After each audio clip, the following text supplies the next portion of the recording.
Tuhan, nama-Mu selalu di dalam doaku, berkuasa atasku. Tuhan, ku bawa rinduku, ku nyatakan Engkau Tuhan di hidupku.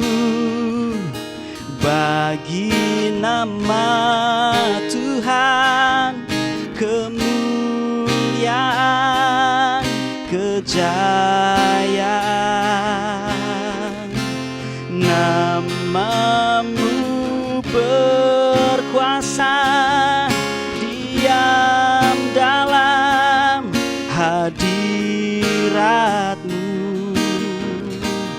Engkau tetap Tuhan, ku tinggikan di atas segalanya. Tempat ini dipenuhi nama Tuhan. Bagi nama Tuhan kemuliaan, kejayaan. Nama-Mu berkuasa, diam dalam hadirat-Mu. Engkau tetap Tuhan, ku tinggikan di atas segalanya. Hati kami dipenuhi nama Tuhan. Gereja kami dipenuhi, kota kami dipenuhi, bumi ini dipenuhi nama Tuhan.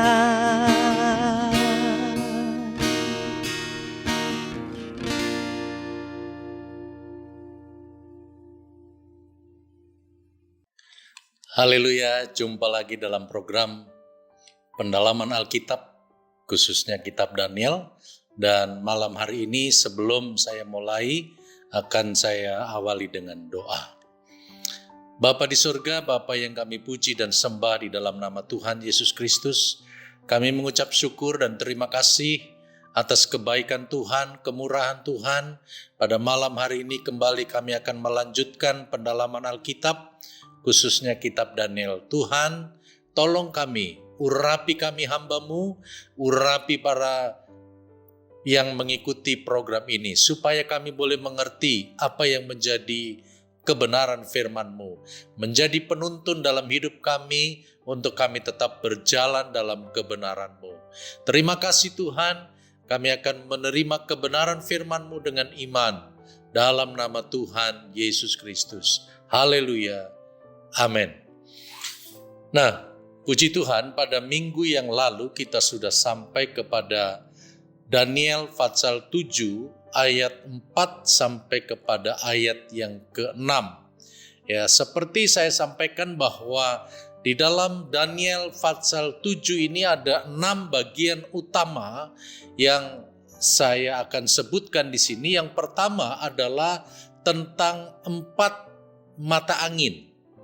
Dan yang kedua adalah tentang laut besar. Yang ketiga tentang 4 binatang. Dan 4 binatang itu adalah, yang pertama rupanya seperti singa, yang kedua rupanya seperti beruang, yang ketiga rupanya seperti macan tutul, dan yang keempat tidak disebutkan namanya tetapi disebutkan sebagai buruk rupa. Lalu yang keempat adalah tentang 10 tanduk. Dan yang kelima tentang tanduk kecil. Dan yang keenam adalah anak manusia. Dalam Daniel pasal 7 ayat 4 sampai kepada ayat yang ke-6 tentang kehadiran 4 binatang itu seperti juru selamat yang memberikan jawaban kepada manusia sehingga mereka dalam sementara waktu dapat melupakan gelombang laut.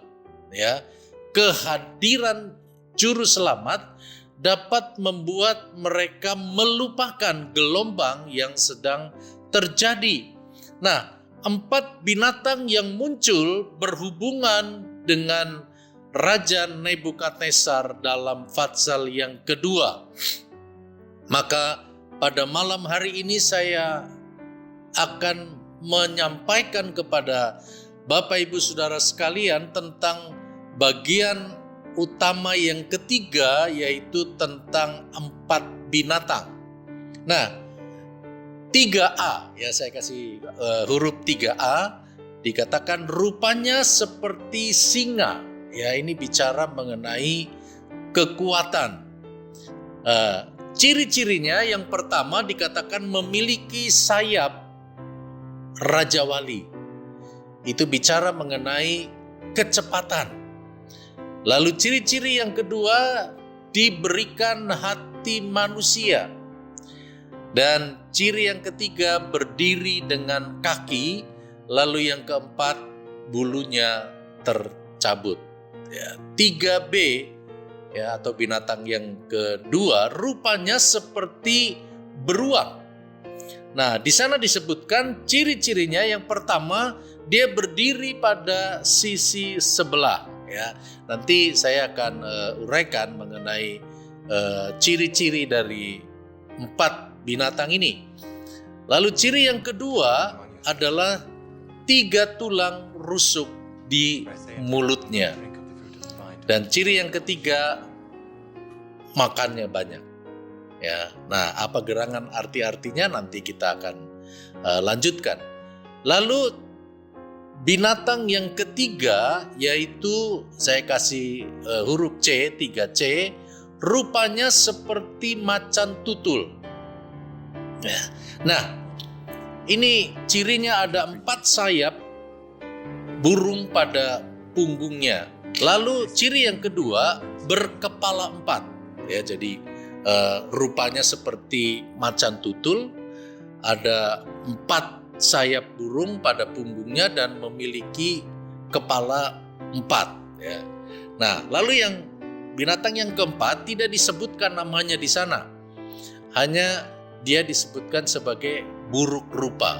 Nah, ciri binatang ini adalah yang pertama menakutkan, ya, menakutkan. Lalu yang kedua mendahsyatkan, ada nilai-nilai penghukuman di sana. Ya, binatang yang keempat itu. Lalu ciri yang ketiga adalah sangat kuat. Dan ciri yang keempat bergigi besar dari besi. Lalu ciri yang kelima melahap dan meremukan. Ini artinya dapat mematahkan menjadi berkeping-keping. Lalu ciri yang keenam diinjak-injak. Ya. Nah, itu bagian yang ketiga, bagian utama yang ketiga yang menjelaskan tentang 4 binatang. Lalu bagian utama yang keempat adalah bicara mengenai 10 tanduk. Ya, bicara mengenai 10 tanduk. Itu terdapat di dalam ayat yang ke-7. Daniel 7 ayat yang ke-7 berkata demikian. Kemudian aku melihat dalam penglihatan malam itu, tampak seekor binatang yang keempat yang menakutkan dan mendahsyatkan, dan ia sangat kuat. Ia bergigi besar dari besi, ia melahap dan meremukan, dan sisanya diinjak-injaknya dengan kakinya. Nah, di sini dikatakan dalam ayat yang ke-7, ia berbeda dengan segala binatang yang terdahulu. Maksudnya binatang yang 3 itu. Lagi pula ia bertanduk 10. Ya, ia bertanduk 10. Tanduk itu biasanya bicara mengenai kekuatan. Ya. Dan kenapa sampai dikatakan di sana bertanduk 10? Ya, artinya tanduk itu mengalami perkembangan. Hal utama yang kelima yaitu tentang tanduk kecil. Tanduk kecil ini ditulis dalam ayat yang ke-8. Sementara aku memperhatikan tanduk-tanduk itu, tampak tumbuh di antaranya suatu tanduk lain yang kecil, sehingga 3 dari tanduk-tanduk yang dahulu itu tercabut. Dan pada tanduk itu tampak ada mata seperti mata manusia, dan mulutnya menyombong. Ya, nah. Jadi selain muncul dari 10 tanduk pada binatang keempat itu, ya, meskipun kecil tapi punya kekuatan yang besar, ya, bicara tentang tanduk yang kecil tadi. Munculnya tanduk kecil mematahkan 3 tanduk. Ya, bayangkan dengan munculnya tanduk yang kecil itu 3 tanduk sekaligus dipatahkan. Lalu tanduk ini memiliki mata manusia dan mulut yang menyombongkan. Ya. Nah, kita akan masuk kepada bagian utama yang ke-6, yaitu tentang anak manusia. Itu ditulis dalam Daniel pasal 7 ayat 9 dan 10. Saya akan membacakan berbunyi demikian. Ayat 9. Sementara aku terus melihat tahta-tahta diletakkan, lalu duduklah yang lanjut usianya. Pakaiannya putih seperti salju dan rambutnya bersih seperti bulu domba. Kursinya dari nyala api dan dengan roda-rodanya dari api yang berkobar-kobar. Ayat 10. Suatu sungai api timbul dan mengalir dari hadapannya. 1000 kali beribu-ribu melayani dia, dan selaksa kali berlaksa-laksa berdiri di hadapannya. Lalu duduklah majelis pengadilan dan dibukalah kitab-kitab. Ya. Dalam ayat ini menunjukkan tentang pribadi Allah. Ya, dikatakan tadi di sana bahwa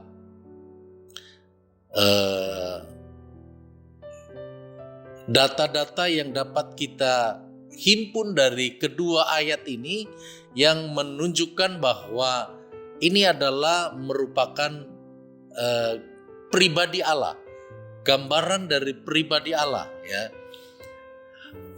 Yang pertama dikatakan disebutkan yang lanjut usia.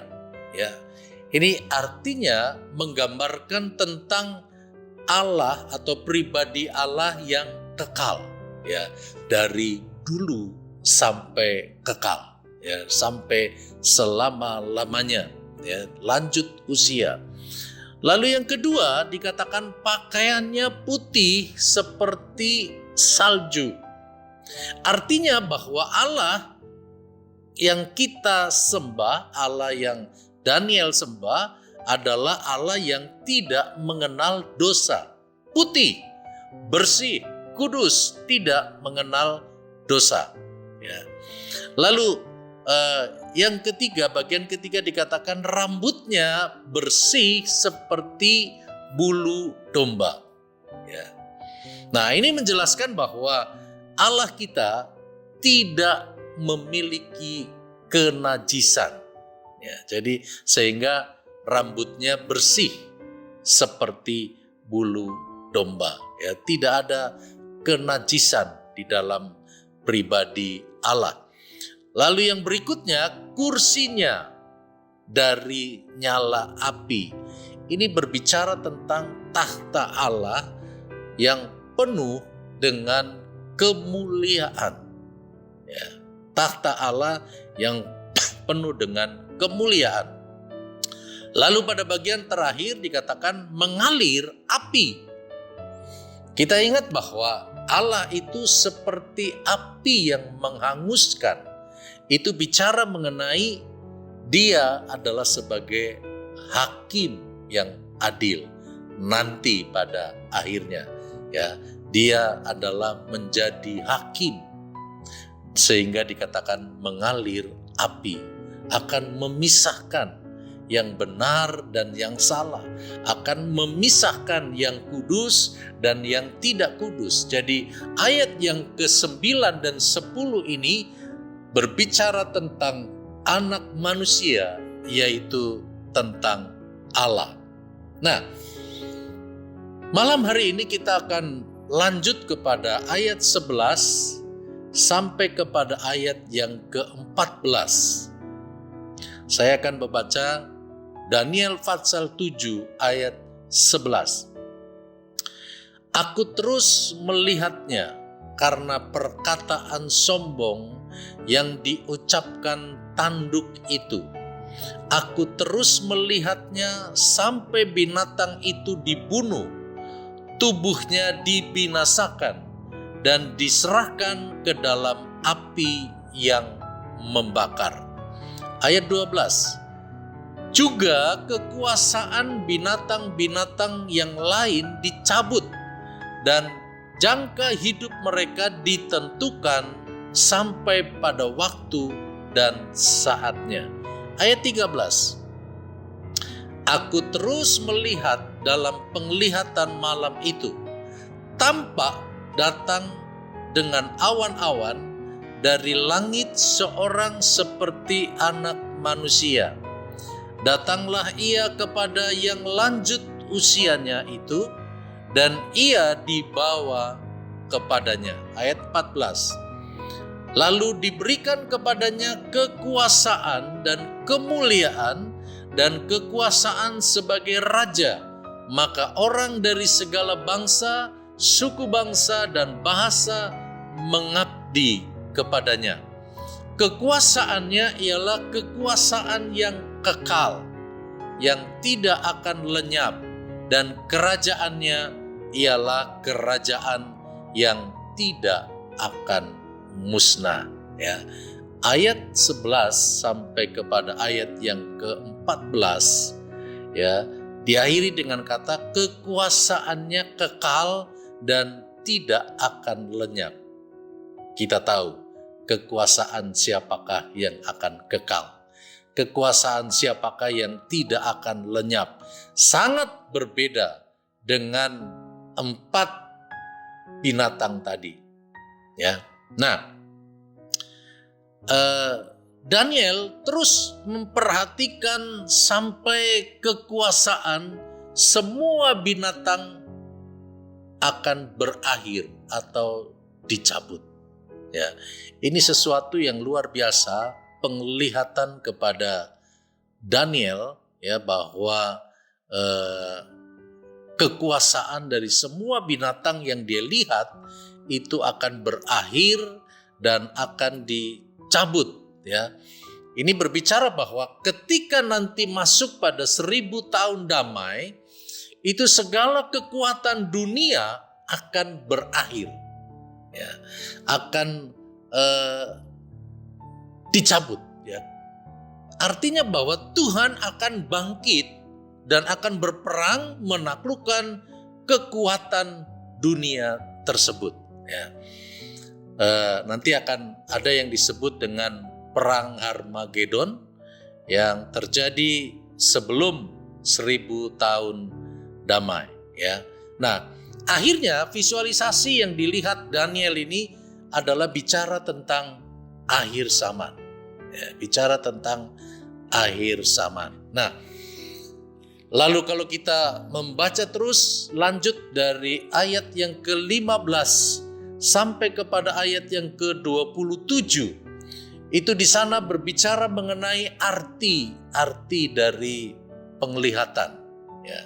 Nah, ini yang sangat menarik ketika Daniel diberikan penglihatan, lalu juga dijelaskan mengenai arti-arti dari penglihatan itu. Dalam ayat yang ke-15, ya, Daniel 7 ayat 15, saya akan baca 15 dan 16. Maka aku, Daniel, terharu karena hal itu. Dan penglihatan-penglihatan yang kulihat itu menggelisahkan aku. Ya. Lalu ayat yang ke-16, lalu ku dekati salah seorang dari mereka yang berdiri di sana dan ku minta penjelasan tentang semuanya itu. Maka berkatalah ia kepadaku dan diberitahukannya kepadaku maknanya.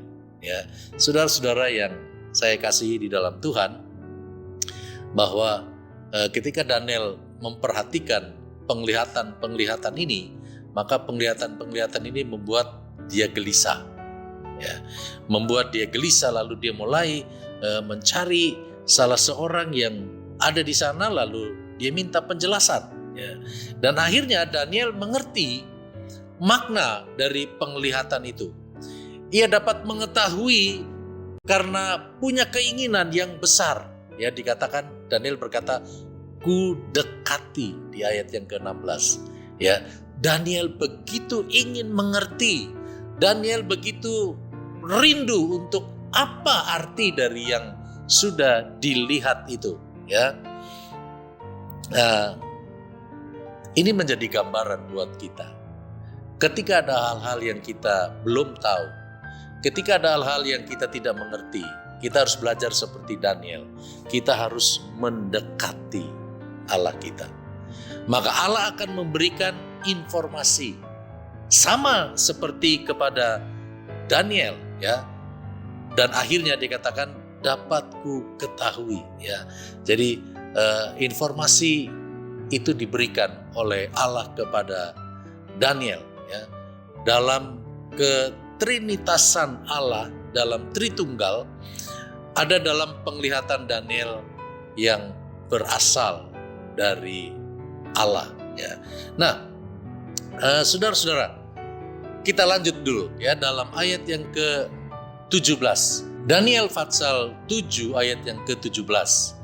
Binatang-binatang besar yang 4 ekor itu ialah 4 raja yang akan muncul dari dalam bumi. Ya, ini arti-arti mulai ayat yang ke-17 ini. Ya, 4 binatang besar itu adalah bicara tentang 4 raja yang akan muncul. Ya.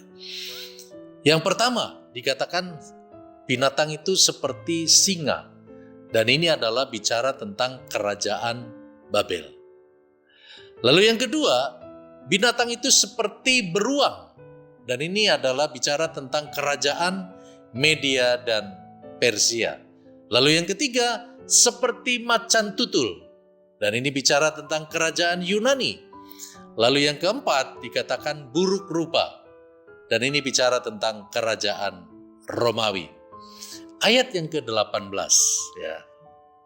Sesudah itu orang-orang kudus milik yang maha tinggi akan menerima pemerintahan, dan mereka akan memegang pemerintahan itu sampai selama-lamanya, bahkan kekal selama-lamanya. Ya. Orang-orang kudus akan menerima pemerintahan sebelum 1000 tahun damai. Ya. Dan ada pengalaman historis pada kedatangan Yesus yang pertama, itu akan identik dengan pengalaman rohani menjelang kedatangan Yesus yang kedua. Ya, di dalam pendalaman Alkitab ini saya pernah sampaikan ada 2 istilah, yaitu proton, kedatangan Yesus yang pertama, dan eskaton, kedatangan Yesus yang kedua. Ya. Nah, dalam Daniel pasal 7 ini memiliki dua aplikasi. Yang pertama berbentuk sejarah, dan itu sudah terjadi. Lalu yang kedua adalah tentang gereja Tuhan di akhir zaman.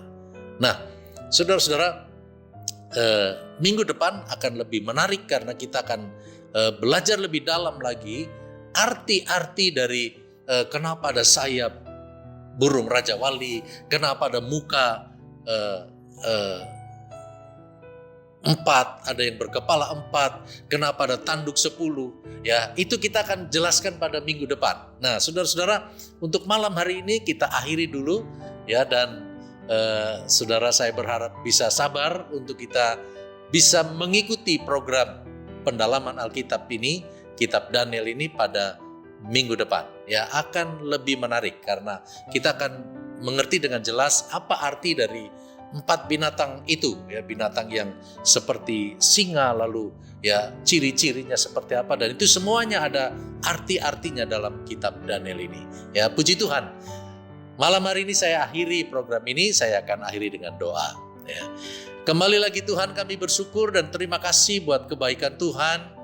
Kami percaya semua hikmat Tuhan berikan kepada kami untuk kami boleh mengerti apa arti-arti dari semua yang tertulis di dalam firman Allah. Karena kami meyakini semua isi Alkitab adalah firman Allah. Di dalamnya dapat mengajar kepada kami, memperbaiki yang salah, dan akan menuntun kehidupan kami kepada seluruh kebenaran. Terima kasih Tuhan, terus bukakan rahasia firman-Mu, khususnya bagi kami hamba-Mu dan bagi seluruh umat-Mu yang mendengar program ini. Kami akhiri pemahaman Alkitab malam hari ini dalam nama Tuhan Yesus Kristus. Haleluya. Amin. Tuhan memberkati.